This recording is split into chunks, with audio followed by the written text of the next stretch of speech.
au-dessus de trône, au-dessus de merveilles que ce monde a connu,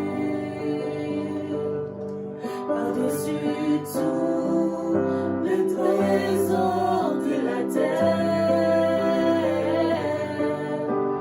bien ne vous mesure ta valeur, au-dessus.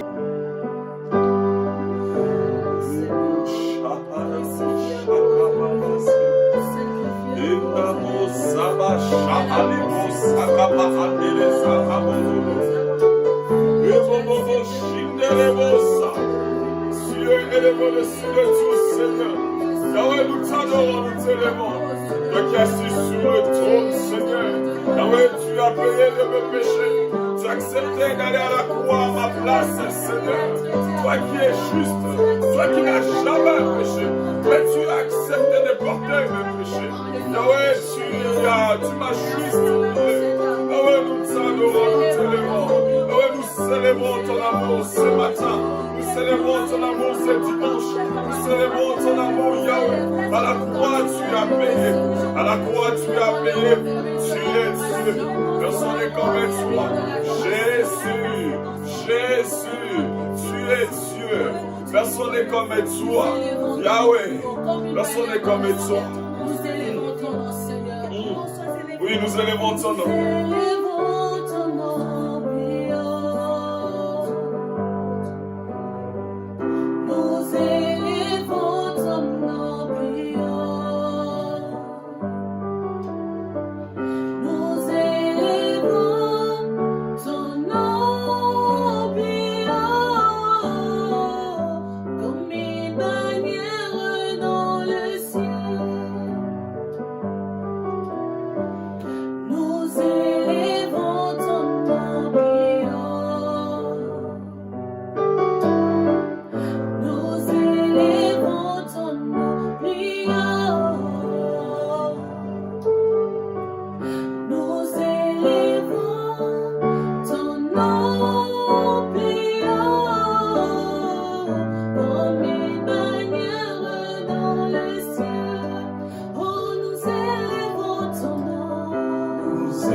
Remplis ma guerre dans les cieux. Nous élevons ton nom plus haut, plus haut, plus haut. Nous élevons ton nom, Jésus, toi qui es notre sauveur. Nous élevons ton nom, Seigneur, toi qui as payé le prix à la croix. Nous élevons ton nom, Seigneur, pendant ces moments difficiles, notre cœur. Shalom, shalom, shalom, shalom. Que Dieu vous bénisse là où vous êtes à la maison. Que la paix du Seigneur soit avec vous. Et nous sommes contents d'être chez vous ce matin. Nous sommes contents d'être chez vous ce dimanche. Pour d'abord dire merci à Dieu pour rendre un culte, pour honorer celui qui nous a protégés pendant cette semaine. Une semaine chargée des émotions parce qu'à gauche, à droite, nous avons reçu quand même des nouvelles où les personnes perdaient quand même des gens chers, d'autres ont perdu des membres de leur famille. Et nous, Dieu nous a gardés en vie, non pas parce qu'on est meilleur, mais parce que sa souveraineté a décidé ainsi. Voilà pourquoi nous disons merci à Dieu et nous vous souhaitons un bon culte. Et nous vous encourageons, pourquoi ne pas partager ces moments de culte avec ton ami ou ton frère. La Bible dit ceci, il envoya sa parole et sa parole est guérissa. Une parole peut guérir un cœur troublé. En ce moment, il y a une personne qui est au bord de la dépression. En ce moment, peut-être il y a une personne qui est au bord de la rupture. Il y a un jeune qui veut prendre une décision qui va détruire toute sa vie. En partageant cette parole, tu peux sauver une vie. Vous savez, des fois, l'orgueil humain nous pousse à faire certaines choses et puis on regrette par après.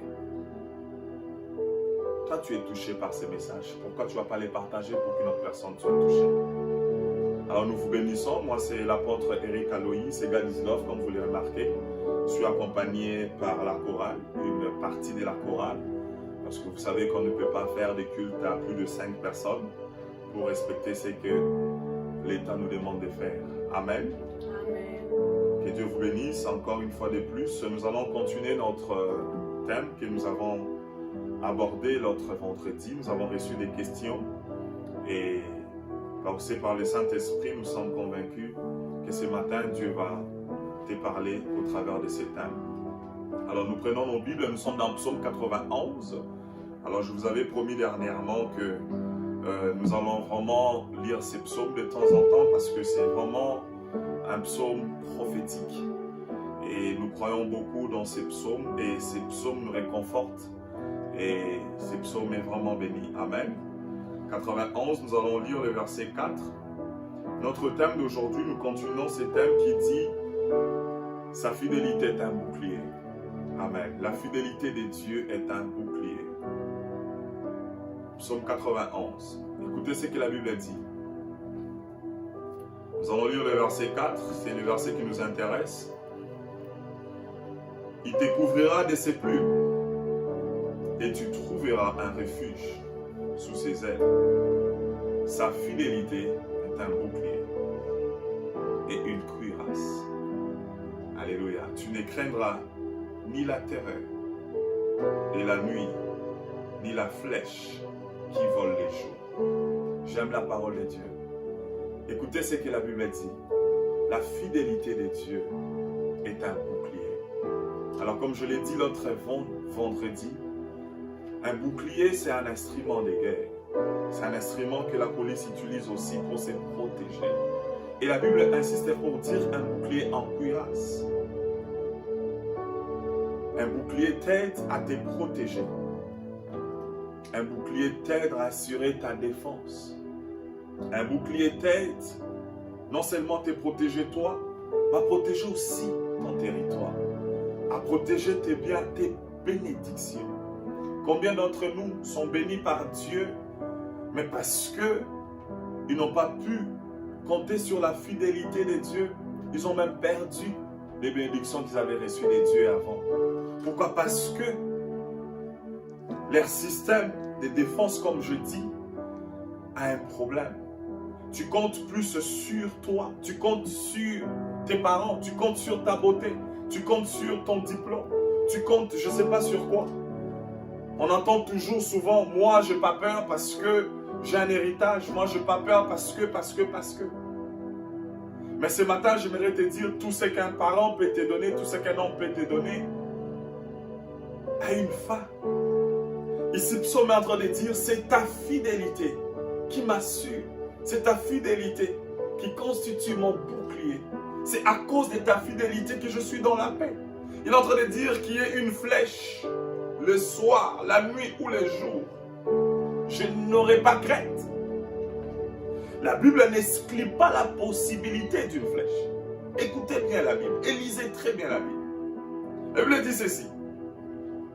Tu ne craindras ni la terreur de la nuit, ni la flèche qui vole les jours.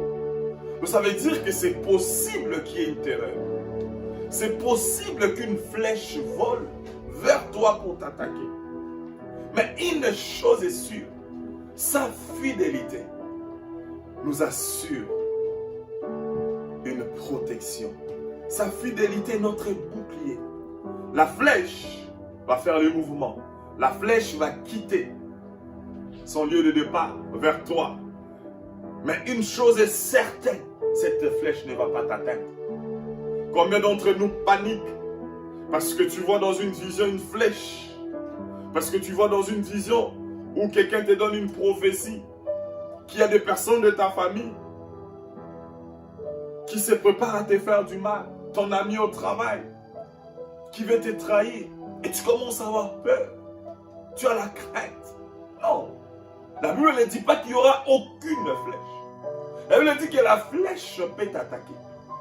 Mais une chose est sûre, il y a un bouclier qui attend la flèche. Un bouclier qui va te protéger. Un bouclier qui va assurer ta protection. Non pas seulement ta protection, mais la protection de ton territoire aussi. Frères et sœurs, beaucoup des inquiétudes aujourd'hui à l'église, c'est parce que nous ne lisons pas la Bible. C'est parce que nous ne comprenons pas la Bible. Nous lisons la Bible, mais des fois nous la lisons mal. La Bible ne dit pas que tu n'auras jamais de problème. Mais la Bible dit ne crains pas. Parce que oui, il y aura des nouvelles qui vont t'apporter la peur. Il y aura certaines nouvelles qui peuvent te bouger comme cette nouvelle qui bouge le monde. Mais la Bible termine en insistant. Sa fidélité est mon bouclier. Et je voudrais parler de la fidélité de Dieu. Parce que la fidélité de Dieu, ce qui est bien avec la fidélité de Dieu, la fidélité de Dieu ne se repose pas sur tes actes. Non. Non, il n'est pas fidèle parce que toi tu es fidèle. Non. Il est fidèle parce qu'il est saint, parce qu'il est Dieu. Parce qu'il ne jure que par son nom. Il est fidèle parce que c'est sa nature. Et notre protection en nous se repose sur cette fidélité-là, qui ne dépend pas de toi et de moi. Laisse-moi te donner un exemple de la fidélité de Dieu. Avant que tu naisses, c'est Dieu qui a payé pour tes péchés. Avant même que tu pêches, lui il est allé à la croix. Parce qu'il est fidèle. Parce qu'il est Dieu. Ne crains pas. Pourquoi tu tournes tes regards vers l'inquiétude alors que sa fidélité est un bouclier? J'aimerais parler de Moïse. Tous nous connaissons cette histoire. Nous sommes dans l'Ancien Testament. La Bible dit ceci. Moïse, par les 10 plaies, réussit à délivrer les enfants d'Israël en Égypte. Mais il y a un problème. Pendant le parcours vers Canaan, arrivé devant la mer Rouge, la Bible dit qu'il y a eu un blocage. Et en arrière des enfants d'Israël, il y avait les Égyptiens qui venaient avec des chars, avec une force de frappe, pour exterminer tous les Israéliens.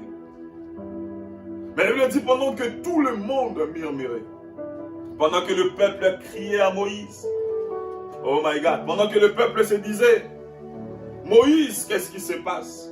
On manquait de rien en Égypte. Ce peuple a oublié aussi facilement plus de 400 ans de souffrance. Mais regardez l'attitude de Moïse. Il était calme, il avait la paix. Vous savez pourquoi? Parce que Moïse savait, sa fidélité était un bouclier. Il savait que Dieu n'allait jamais le laisser. Le Dieu qui ne l'a pas laissé pendant qu'il était bébé inoffensif. C'est Dieu qui l'a protégé dans un panier. C'est Dieu qui l'a protégé sur le fleuve Nil. ce même Dieu reste fidèle. Et il a dit que Moïse a tourné ses yeux vers le haut, il a pensé à la fidélité de Dieu. Et cela a créé son bouclier. Frères et sœurs, des fois tu es inquiet non pas parce que le diable t'attaque, mais parce que tu ne lis pas la Bible. Parce que quand tu lis la Bible, tu comprends une chose, que Dieu n'abandonne jamais ses enfants. Jamais. David a dit, je suis né, j'ai grandi, je vieillis, jamais vu injuste mendier du pain. À cause de la fidélité de Dieu. Qu'est-ce qui a fait qu'une seule personne était calme devant une foule qui s'est lamentée? Elle lui dit, tout le peuple s'est lamenté à cause de la mer. J'aimerais te dire une chose, toi qui me suis à la maison.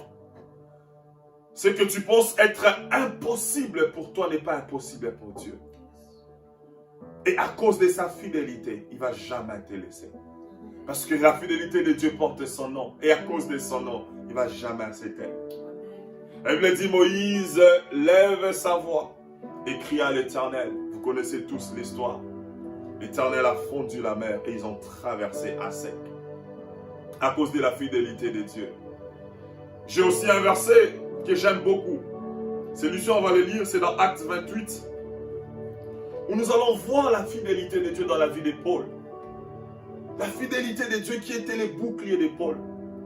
Nous savons tous l'histoire dans Actes 28 où Paul effectuait un voyage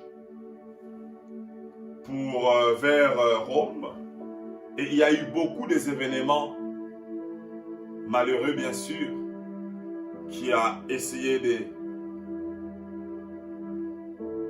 toucher son voyage, qui a essayé de toucher la vie même des personnes qui étaient avec lui dans la barque. D'abord, il y a une tempête. Nous sommes dans Actes 28. Nous allons juste lire quelques versets et puis nous allons paraphraser. Écoutez ce que la Bible dit. 28. Après nous être sauvés, nous reconnûmes que l'île s'appelait Malte. Ici, ils venaient d'être sauvés parce que la barque qui les amenait vers Rome allait être renversée dans l'eau. Et juste après cet événement, déjà pendant cet événement, vous allez voir que pendant que tout le monde était inquiet, Paul a dit, non seulement aux prisonniers qui étaient avec Paul, à des personnes aussi qui les gardaient, il dit, soyez calmes, prenez la nourriture, vous en aurez besoin. Parce que mon Dieu ne va pas nous laisser. Une attitude différente. Parce que Paul savait une chose, que Dieu est fidèle. Et parce que lui, il était dans cette barque, Dieu n'allait laisser personne. Écoutez ce que la Bible dit. Les barbares nous témoignèrent une bienfaisance peu commune. Et ils nous recueillirent tous auprès d'un grand feu qu'ils avaient allumé parce que la pluie tombait et qu'il faisait grand froid. Paul ayant ramassé un tas de broussailles et l'ayant mis au feu. J'ouvre une parenthèse, un homme de Dieu puissant comme Paul, pendant qu'il était devant tout le monde, il l'aide aussi. Il part ramasser des herbes mortes pour allumer les feux. Des fois, même quand tu es un homme de Dieu et que tu es élevé, c'est pas mal que de rendre service. Paul l'a fait dans la Bible. C'était juste une parenthèse. Une vipère en sortit par le feu de la chaleur et s'attacha à sa main. Quand les barbares virent l'animal suspendu à sa main, ils se dirent les uns aux autres, assurément, cet homme est un meurtrier.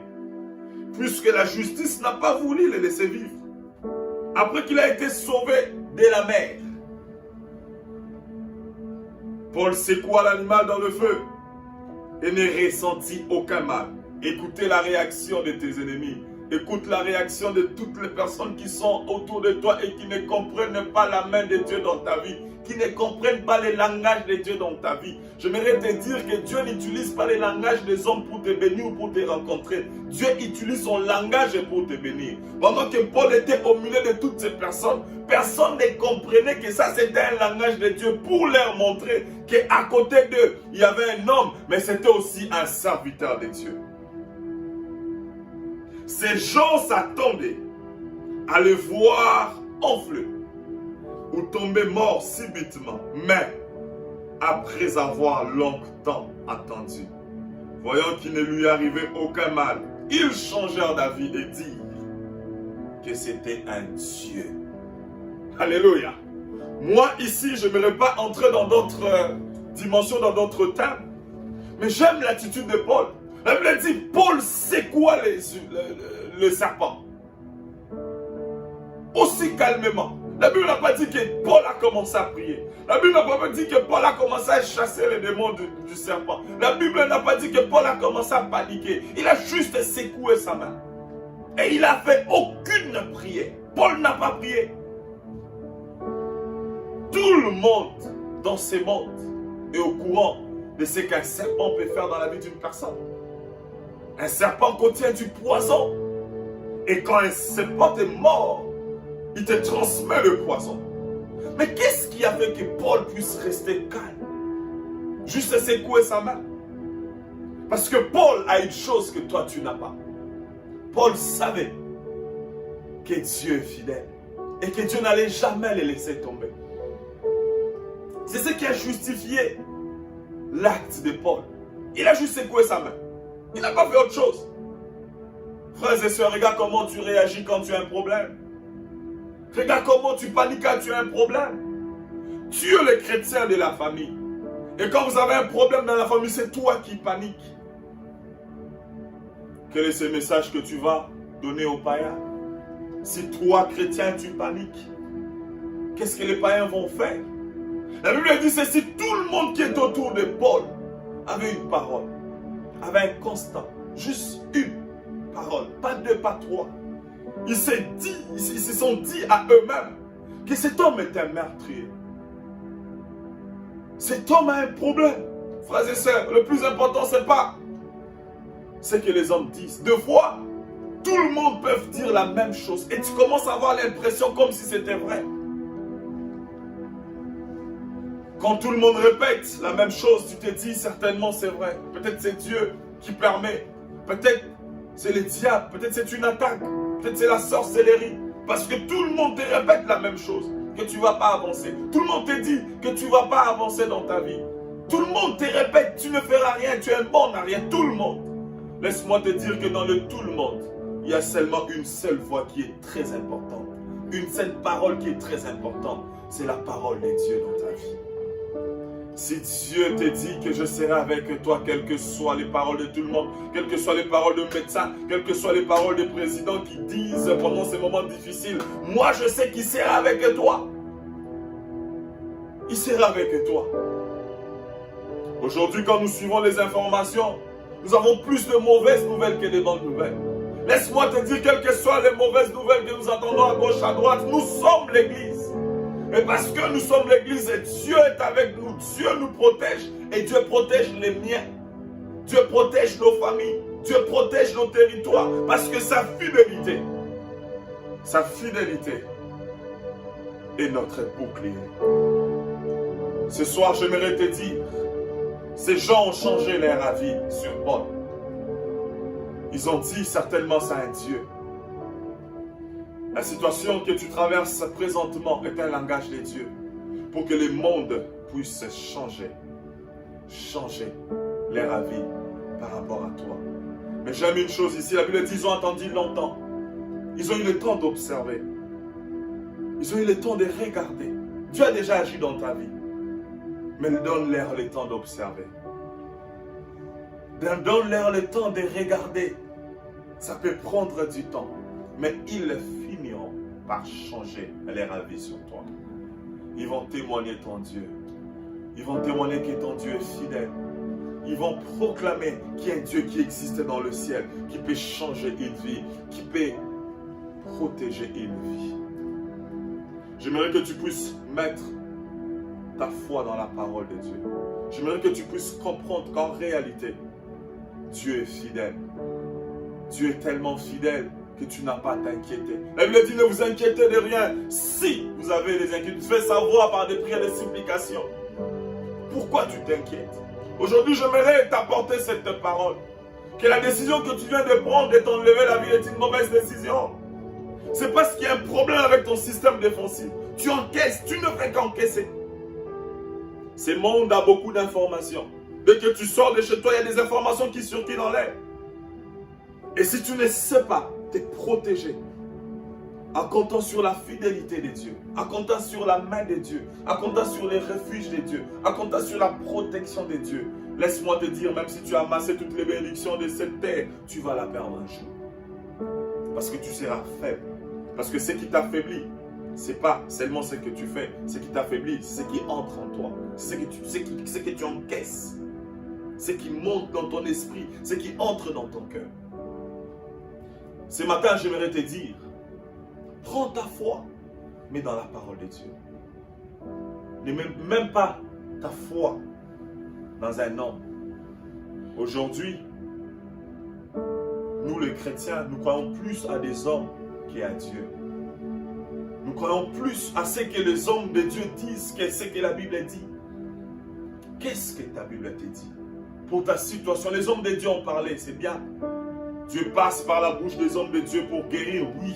J'ai vu beaucoup de vies être guéries par ma bouche. Nous avons prophétisé en détail pour aider plusieurs personnes. Dieu agit. Mais aujourd'hui, j'aimerais t'amener dans une autre dimension. Toi et ton Dieu. Et la seule façon de comprendre ces choses, c'est la lecture de la parole de Dieu. C'est là que tu vas comprendre que Dieu est fidèle. De Genèse à Apocalypse, il a laissé personne. Les hommes de Dieu ont traversé des moments difficiles. De l'Ancien Testament au Nouveau Testament, mais il était là. Pendant que Élie fuyait Jézabel, la Bible dit que Dieu a utilisé un corbeau. Un corbeau, un animal reconnu impur pour nourrir Élie. Quelle fidélité. Il n'a jamais laissé Élie. Pendant que tout le monde était dans la faim, parce que Élie avait arrêté la pluie, lui-même était tombé dans sa prophétie. La Bible dit que Dieu l'a amené vers la veuve de Sarepta pour qu'il aille manger. Dieu ne laisse jamais ses serviteurs. Et cette veuve qui n'avait pour rien, cette veuve n'avait qu'une portion pour une journée. Laisse-moi te dire, même s'il reste une journée dans ta vie, même si le médecin te dit qu'il te reste un jour, si tu me suis en ces moments, tu es dans un hôpital où tu viens de recevoir une note d'un médecin qui te dit qu'il te reste quelques jours à vivre. Laisse-moi te dire que Dieu est fidèle et Dieu peut changer cette note aujourd'hui et ce matin si tu le crois. Reçois au nom de Jésus. In the name of Jesus. Cette veuve de Sarepta n'en avait pas beaucoup. Juste une portion pour une journée. Mais à cause de la fidélité de Dieu, Élie a mangé. Élie a mangé. Écoutez, la paix avec laquelle David parlait à Saoul. Elle lui a dit pendant que toute l'armée d'Israël avait peur des guerriers formés. Un petit jeune homme qui revenait tout droit de la brousse n'avait pas peur. Qu'est-ce qui explique tout cela? Qu'est-ce qui explique le sang-froid de David? Ma Bible n'a pas dit que David a demandé la volonté de Dieu, non. David n'a pas prié avant d'affronter Goliath. Des fois, des moments de prière que tu passes avant de faire quelque chose, c'est la peur qui t'envahit. Parce que tu ne connais pas ce Dieu que tu pries. Comme Jésus a dit à cette femme, vous adorez un Dieu que vous ne connaissez pas. Aujourd'hui, je te dis que tu pries un Dieu que tu ne connais pas. S'il y a une chose que Dieu ne peut jamais faire, c'est de t'abandonner. Jamais. Elle lui a dit, David s'approche. Avant même de combattre, il posa la question, c'est quoi la récompense? Quelle paix, quelle sérénité. Vous savez pourquoi? Parce que David savait, comme il a dit à Saoul, quand j'étais dans la forêt loin de tout le monde, c'est Dieu m'a guéri de la guerre du loup. Et c'est même Dieu resté fidèle. Il va me sauver de cet incirconcis de Goliath. David avait basé sa foi sur la fidélité des dieux, sur ce que Dieu avait fait dans le passé. J'aimerais finir par cette exhortation. Je t'invite à méditer. Comment était ta vie à 10 ans? Comment était ta vie à 5 ans? Des choses que Dieu a fait dans ta vie. Des miracles que Dieu a opérés dans ta vie. Et ce n'est qu'aujourd'hui que Dieu va t'abandonner. Est-ce que tu ne peux pas mettre ta foi? Tu ne peux pas construire ta foi. Tu ne peux pas construire ta paix sur ce que Dieu a fait dans ta propre vie. Regarde autour de toi, des personnes que tu connais, que Dieu a guéri. Qui te dit que ta maladie est éternelle? Il n'y a que Jésus qui est éternel. C'est lui qui est l'alpha et l'oméga. Pourquoi? Parce que toutes les choses qui a un début a aussi une fin. La seule personne qui est le début et la fin s'appelle l'alpha et l'oméga, qui est notre Dieu. Yahweh Adonai, l'éternel des armées, Jésus-Christ de Nazareth. Mais toutes les choses qui a commencé, toutes les choses qui a vu jour, toutes les choses qui a vu la naissance, toutes choses qui a expérimenté un début, a une fin. Et ce matin, je viens t'annoncer la fin de toutes tes souffrances au nom de Jésus. Parce qu'il est fidèle. Parce qu'il n'a jamais menti. Courbe ta tête dans la prière alors tu es. Des fois, nous ne péchons pas parce que nous avons insulté, mais des fois, nous péchons parce que nous avons arrêté de croire en Dieu. Chose grave encore, tu préfères croire aux hommes qu'à Dieu. Tu préfères croire à ce que les hommes te disent, qui t'éloignent de Dieu, qui te séparent de Dieu. Un homme te dit, par exemple, je t'aime et tu le crois. Tu acceptes les péchés et de te séparer de la personne qui t'aime pour de vrai, qui est Dieu, qui est Jésus-Christ. Tu sais pourquoi? Parce que tu ne crois pas à la fidélité de Dieu. Là où tu es, élève ta voix, commence à prier pour dire, Seigneur, je me répands parce que j'ai douté de toi. Je me répands parce que j'ai douté de ta fidélité. Je me répands parce que j'ai douté, Seigneur, de ta protection. J'ai douté de ton amour. Parce que la fidélité de Dieu est liée à son amour. La fidélité de Dieu est liée à sa sainteté. Il est saint. Il ne peut pas mentir. Et ce matin, je prends la décision de m'abandonner, de me confier, de me laisser comme un bébé entre tes mains. Parce que j'ai compris et je confesse que tu es fidèle. Et ta fidélité est un bouclier. Nous élevons nos voix, nous prions au nom puissant de Jésus. Yahweh, Seigneur, ce matin, nous avons compris que tu es fidèle. Nous avons compris, Seigneur, que tu es fidèle.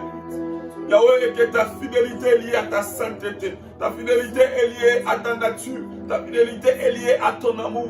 Voilà pourquoi, Seigneur, je prie pour ceux qui me suivent. Je prie pour ceux qui vont me suivre. Je prie, Seigneur, afin que tu puisses, oh Yahweh, visiter. Seigneur, visite ces familles qui me suivent. Visite ces personnes qui me suivent. Au nom de Jésus, visite. Visite un couple qui me suit. Visite ces jeunes qui me suivent. Qui est au bord de la dépression, qui ne croit plus à rien, qui ne croit plus à son avenir, qui ne croit plus à son bonheur. Visite. Visite Jésus. Visite Seigneur. Au nom de Jésus. Parce que tu n'as jamais menti, Seigneur. Parce que tu es capable de tout, Yahweh. Yahweh, visite cette famille. Si tu es malade là où tu es, si tu as un problème particulier, laisse-moi te dire que la présence de Dieu est réelle en ces lieux. Et la présence de Dieu traverse ces lieux jusqu'à toi au nom de Jésus. Reçois la restauration. Reçois la guérison au nom de Jésus. Reçois la paix. Apprends à croire en Dieu. Apprends à mettre ta foi dans la parole de Dieu. Oui, les hommes ont dit, les médecins ont dit, mais qu'est-ce que Dieu a dit? Qu'est-ce que la Bible a dit? Ton fiancé a dit, ton mari a dit, ta femme a dit, tes parents ont dit. Mais qu'est-ce que Dieu a dit dans ta vie? Restaure ta confiance. Restaure Jésus. Restaure. confiance envers Jésus. Au nom puissant de Jésus. Père éternel, nous te bénissons, Seigneur, pour tous ces mondes qui n'ont pas suivi ce matin. Laisse que la paix, Seigneur, visite leur maison au nom de Jésus. Seigneur, je lève ma voix droite, ma main droite, pour prier pour toute personne qui va me suivre, qui traverse des moments difficiles. Cette personne qui vient de se décider, qui s'était décidée il y a quelques minutes, Seigneur, de s'enlever la vie. Cette personne qui s'est décidée d'aller se consoler dans l'alcool, dans la prostitution. À cause de cette situation qui les dépasse. Si tu me crois là où tu es, je t'assure, ce matin, la vie entre dans ta vie au nom de Jésus. La paix entre dans ton cœur au nom de Jésus. La restauration entre dans ta vie au nom de Jésus. La restauration entre dans ton couple au nom de Jésus. Dieu va prouver au monde qu'il est fidèle et il va prouver au monde et à ta famille qu'il est fidèle dans ta vie au nom de Jésus. Au nom puissant de Jésus. Au nom de Jésus. Ils vont changer d'avis à ton sujet au nom de Jésus. Ils vont proclamer que tu es un enfant de Dieu. Ils vont s'attacher à toi pour que tu leur montres ton Dieu. À cause de ce que Dieu fera dans ta vie au nom de Jésus. Au nom puissant de Jésus. J'ordonne à tous ceux qui n'est pas de Dieu de libérer ta vie, de libérer ta famille. Au nom de Jésus. Au nom puissant de Jésus. Sois libre. Sois libre. Sois libre au nom de Jésus. Que Dieu visite ta maison au nom de Jésus. Merci Seigneur Jésus parce que je sais que tu m'exauces toujours. Merci parce que tu as fait du bien à un cœur. Tu as fait du bien à une famille. Tu as fait du bien à un jeune. Tu as fait du bien, Seigneur, à une personne qui m'a suivi. À toi l'honneur, à toi la gloire. Qui suis-je, Seigneur, si ce n'est que ton instrument? Reçois l'honneur, reçois la gloire. Nous avons ainsi pris, nous en tous. Amen. Est-ce qu'on peut acclamer pour Dieu? Amen. Est-ce que tu peux acclamer pour Dieu là où tu es? Amen. Que mon Dieu vous bénisse. Nous allons être en ligne vendredi prochain pour une prière d'intercession à partir de 19h. Et nous serons en ligne à partir de midi tous les dimanches. Et l'autre dimanche, nous allons aborder un autre thème qui vous sera déjà annoncé pendant la semaine sur notre page Facebook. Suivez-nous sur Facebook, suivez-nous sur YouTube et que mon Dieu vous bénisse. J'aimerais encore finir ces moments en te disant que Dieu est fidèle. Il est fidèle et bâtit même ton estime de soi avec la fidélité de Dieu. Ne bâtis pas ton estime de soi avec ce que tu vois avec tes yeux. Non. Bâtis ton estime de soi avec la fidélité de Dieu qui est la parole de Dieu. Parce que la parole de Dieu traduit la fidélité de Dieu. Bâtis ta confiance avec la fidélité de Dieu. Ne permets à personne de te sous-estimer. Parce que Dieu ne te sous-estime pas. Que mon Dieu vous bénisse. Shalom.